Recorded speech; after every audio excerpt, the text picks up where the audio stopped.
भाई ये जो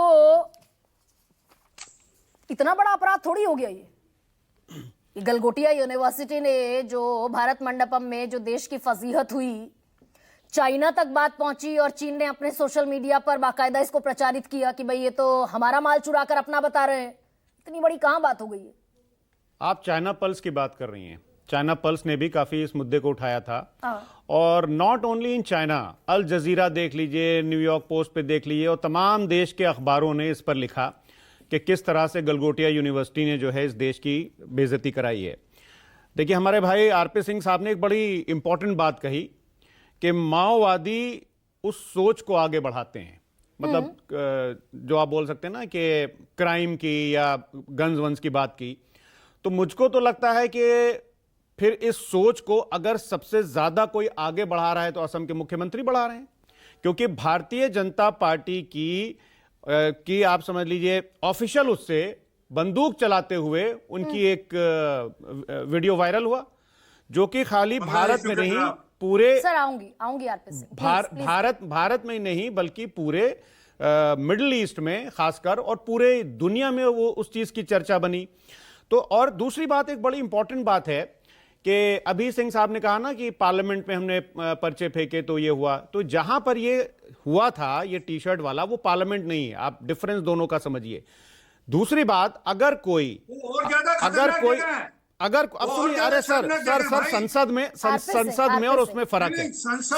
अरे सर हमने सजा सुनिए with due regard RP Singh की आवाज थोड़ी धीमी कर दीजिए। अच्छा, I have given you time sir and I will be back to you also. अब होता क्या है कि बात में विपक्ष के नेताओं को, विपक्ष के कार्यकर्ताओं को देशद्रोही बना दिया जाता है। तो इजराइल में अभी हमारे प्रधानमंत्री निसेट में गए थे, वहां पर पूरे विपक्ष ने वॉकआउट कर दिया था, लेकिन बाद में वो वहां पर आया भी।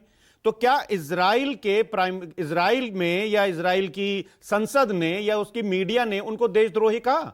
यह असलियत में क्या हो रहा है गरिमा जी कि 2014 के बाद से, जब से भारतीय जनता पार्टी की सरकार इस देश में आई है, तब से अगर मजदूर कोई आंदोलन करेगा तो उसको आंदोलनजीवी कहा जाएगा, अगर किसान कोई आंदोलन करेगा तो उसको उग्रवादी कहा जाएगा, किसान अगर सिख समुदाय से होंगे तो उनको खालिस्तानी कहा जाएगा। और उसके बाद में आगे क्या होगा, हद तो तब हो जाएगी जब इनका मंत्री का बेटा किसानों के ऊपर गाड़ी चढ़ा करके उनकी हत्या कर देगा, तब कोई देशद्रोही नहीं होगा। नहीं, ये जो आज तो दरअसल ये जो टर्म आई है एमएमसी, देश के प्रधानमंत्री ने बाकायदा ये कॉइन किया है, माओवादी मुस्लिम लीगी कांग्रेस। मैं आ रहा हूं। तो ये मुस्लिम लीग से कांग्रेस को जोड़ देना, ये पॉलिटिक्स को कहीं बीजेपी की आगे बढ़ाता है या फिर कांग्रेस इसका मौका खुद देती है? गरिमा जी आप इसके कॉन्टेक्स्ट को समझिए। भारतीय जनता पार्टी और भारतीय जनता पार्टी की जो विचारधारा वाले लोग हैं, उनका मुस्लिम लीग से बड़ा पुराना रिश्ता है, आप समझते ही नहीं है। इनको मुस्लिम लीग से बहुत प्यार है, क्योंकि वही मुस्लिम लीग जिसने इस देश का बंटवारा करवाया, उसके साथ सरकारें क्या कांग्रेस ने बनाई? वही फजलुल हक जिसने वंदे मातरम के लिए 1937 में क्या कहा था, उसी फजलुल हक के साथ क्या इन्होंने सरकारें नहीं बनाई? वही फजलुल हक जिसने मोहम्मद अली जिन्ना के साथ पाकिस्तान रेजोल्यूशन पास करवाने में मदद की, उसके बाद में इनको सरकारें बनाई। तो मुस्लिम लीग से इनका रिश्ता बहुत पुराना है, मुस्लिम लीग से इनकी मोहब्बत जो है गरिमा जी वो बहुत पुरानी है। भाई आज की राजनीति में आप फजलुल हक की बात कर रहे हैं, सिंध में, नॉर्थ वेस्ट फ्रंटियर में हिंदू महासभा ने सरकार बनाई 1940 में, 1939 में, लेकिन आज की पॉलिटिक्स में कांग्रेस दरअसल किया बैल मुझे मार नहीं, इसमें डिफेंड करते हुए दिखाई दे रहे हैं। एआई समिट, इंटरनेशनल समिट है, डिफेंड करते हुए दिखाई दे रहे हैं। क्या कांग्रेस को ये डिफेंड करते हुए दिखना चाहिए?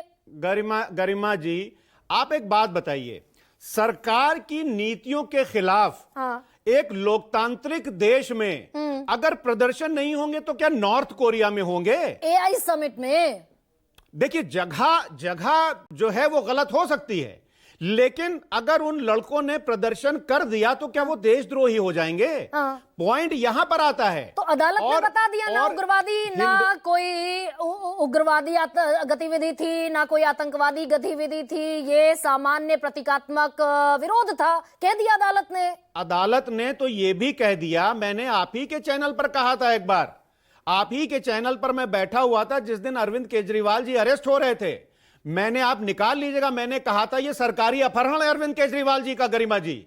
तो अदालत ने तो उस सरकारी अपहरण को भी गलत बता दिया है। पर दरअसल जब देश की, एक सेकेंड फराज किदवई, जब देश की मुख्य विपक्षी पार्टी को हम माओवादी कह देते हैं, हम मुस्लिम लीगी कह देते हैं, तो उससे कौन सा पॉलिटिकल हित सधता है भाई?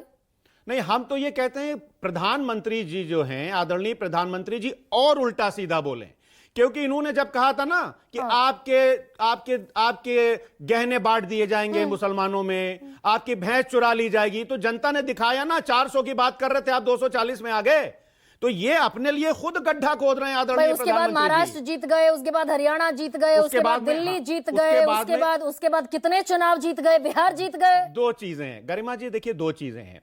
जब आदरणीय प्रधानमंत्री जी ने अनाप शनाप बोलना शुरू किया और ये 240 पर सिमट गए, उसके बाद में कुछ दिन तक पॉज रहा। लेकिन इन चुनाव के जीतने में भी आप देखिए कि किस कदर की इन्होंने धांधलियां की हैं, किस कदर की वोट, उस पर अलग डिस्कशन हो चुके हैं। उस पर फराज साहब बाद में जाएंगे। रोहित अग्रवाल